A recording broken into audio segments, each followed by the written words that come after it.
តាអ្នកណាជាបុព្វបុរសប៉មឆ្នាំវីដេអូនេះខ្ញុំនឹងបកស្រាយព័ត៌មានខ្លះៗអំពីបុគ្គលកំពូលលាក់ខ្លួនម្នាក់នេះថាជាអ្នកណាជាអ្វីឲ្យប្រកាសដើមកំណើតពិតប្រាកដរបស់បុព្វបុរសប៉មឆ្នាំនេះយើងអាចចាត់ទុកថាជាអភូតហេតុដ៏កម្រមួយនៅដូចជា continent គាត់មិនមែនកើតមកដោយធម្មជាតិដូចមនុស្សទូទៅទេទម្រង់ពិតរបស់គាត់នឹងគឺមកពីឆ្នាំកម្រិត9ដែលហៅថាធានណាញសនភៀលចំពោះឆ្នាំកម្រិត9នេះគេបែងចែកជា3មានដូចជា treasure peel សនភៀលនិង golden peel ដែល treasure peel ហ្នឹងគឺជាឆ្នាំដែលសៀវយានយើងនឹងបានចម្រាញ់នៅក្នុងពេលប្រកួតជាមួយនឹងកញ្ចាស់ហោនៅ small peel tower អញ្ចឹងសនភៀលនេះគឺលើឆ្នាំសៀវយានមួយកម្រិតអ្នកដែលចម្រាញ់ឆ្នាំនេះគឺអត់មានពីណាគេទេគឺជាអ្នកដែលបង្កើតប៉មឆ្នាំនេះឯងគោលបំណងនៅក្នុងជីវិតរបស់គាត់ធំបំផុតហ្នឹងគឺគាត់ចង់ចម្រាញ់ឆ្នាំធានណាញ golden peel ដែលនៅក្រោមតែឆ្នាំកម្រិតអធិរាជទេដែលយើងហៅថា emperor great peel គាត់ព្យាយាមទាំងថ្ងៃទាំងយប់ដើម្បីរៀបចំយុទ្ធសាស្ត្រនៅក្នុងការចម្រាញ់ឆ្នាំកម្រិតនេះនៅក្នុងពេលដ៏សំខាន់ដែលកំពុងតែចម្រាញ់ឆ្នាំហ្នឹងហើយបានដល់កម្រិតដល់សនភៀលហើយដែលវាជិតបំបាយទៅដល់ golden peel ហ្នឹងក៏មានឧបសគ្គកើតឡើងដែលវាហួសពីការរំពឹងទុកទោះបីជាឆ្នាំត្រូវបានចម្រាញ់ដោយជោគជ័យក៏ដោយព្រឹទ្ធាចារ្យម្នាក់នេះគឺបានផុតបាត់ទៅហើយដោយការប្រើធម្មពលរបស់គាត់អស់រលីងតែម្ដងទាំងដូជីនិងធម្មពលព្រលឹងរបស់គាត់នៅវិនាទីចុងក្រោយរបស់គាត់ធម្មពលវិញ្ញាណដែលនៅសេសសល់តិចតួចហ្នឹងក៏បានហោះទៅបញ្ចូលជាមួយនឹងឆ្នាំដែលគាត់បានចម្រាញ់នោះ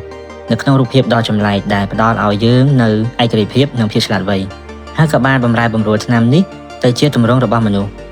នេះហើយជាប្រភពដើមនៃបុព្វបុរសប៉មឆ្នាំនេះ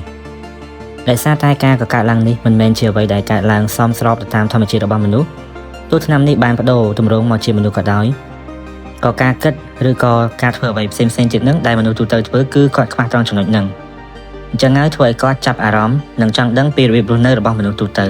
ដូច្នេះគាត់ក៏មានយុទ្ធសាស្ត្រឬវិធីមួយដែលឲ្យគាត់យល់ដឹងនិងទទួលបានបទពិសោធន៍នៅអ្វីទាំងអស់ហ្នឹងនោះគឺការរស់ឡើងវិញម្ដងហើយម្ដងទៀតវិធីរបស់គាត់នោះគឺស្វែងរកស្ត្រីមានផ្ទៃពោះណាដែលក្មេងនៅក្នុងពោះហ្នឹងបានបាត់បង់ជីវិតបាត់ហើយដោយអត់ទាន់បានប្រសូតចេញមក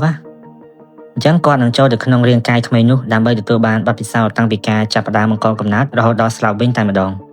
រួចបន្តដើររកស្ត្រីមានផ្ទៃពោះដែលកូនអស់ជីវិតដែលមិនទាន់បានកើតបន្តទៀតគាត់ធ្វើអញ្ចឹងរហូតអញ្ចឹងហើយរាងកាយរបស់គាត់តែងតែប្រែប្រួលពេលខ្លះក៏គេឃើញមកបែបមនុស្សចាស់ធម្មតាម្នាក់ដែលមិនបង្ហាញថាជាអ្នកកម្រិតដូចសឹងឡើយហើយពេលខ្លះក៏ឃើញជាក្មេងប្រុសម្នាក់កំពុងតែជិះនៅលើសត្វគោជាដើមអញ្ចឹងហើយបានសឹងតែគ្មាននរណារកគាត់ឃើញឡើយហើយហេតុផលមួយទៀតនោះដោយសារតែគាត់ជាឆ្នាំកម្រិតខ្ពស់ផងជាហេតុដែលគាត់ជាមុខសញ្ញារបស់ម្ចាស់គ្រួសារតកូហ៊ុនដែលជាដូសឹងកែ9ក៏ដូចជាពួកសារព្រលឹងផងដែរអញ្ចឹងហើយគឺគាត់អត់នៅតែមួយកន្លែងទេគាត់តែងតែដូរទីតាំងនិងរាងកាយរបស់គាត់ជានិច្ចណាមួយគាត់ដើរតួនាទីជាសញ្ញាបត្រដ៏សំខាន់ជាសសរការពារប៉មឆ្នាំផងដែរត្រឹមដូសឹងកាយ6បើខាងសារព្រលឹងនិងគ្រួសារតកូហ៊ុនរួមដៃគ្នា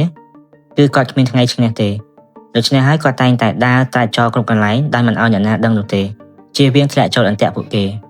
ម្យ៉ាងវិញទៀតទោះបីជាប៉មឆ្នាំជាកន្លែងដ៏ប្រសិទ្ធសម្រាប់អ្នកចម្រាញ់ឆ្នាំជាច្រើនក៏អត់អាចមានអំណាចគ្រប់គ្រងទាំងអស់ដែរអ្នកចម្រាញ់ឆ្នាំខ្លះគេមានសមាគមឬមជ្ឈមណ្ឌលរបស់គេផ្ទាល់ខ្លួនដែរអញ្ចឹងហើយធ្វើឲ្យអំណាចរបស់ប៉មឆ្នាំត្រូវបានអន់ថយដោយការបែងចែកដូច្នេះបុព្វបុរសប៉មឆ្នាំដែលកើតចេញមកពីឆ្នាំកម្រិត9នេះហ្នឹងគឺគាត់អត់ចង់ដោះស្រាយគ្រប់រឿងទេគាត់ចង់ឲ្យសមាជិកទាំងអស់ខំប្រឹងពង្រឹងសមត្ថភាពរួមមានទាំងពួកព្រឹទ្ធាចារ្យ Small Peel Tower និង The Three Giant of the Peel Tower ដែលជាក្រុមរបស់សង្គមជឺនិងសនអ៊ីនឹងឯងត្រូវចេះធំធាត់ដោយខ្លួនឯងនិងត្រូវចេះដោះស្រាយបញ្ហាផ្ទៃក្នុងក៏ដូចជាការគំរាមកំហែងពីអ្នកខាងក្រៅផងដែរដែលគេឃើញបច្ចុប្បន្ននេះហ្នឹងគឺក្នុងប៉មឆ្នាំសម្បូរទៅដោយជើងខ្លាំងទាំងដូសឹងនិងបានឈឹងជាច្រើនដើម្បីជាសសរទ្រូងដ៏ធំចាំការពារប៉មឆ្នាំមួយនេះ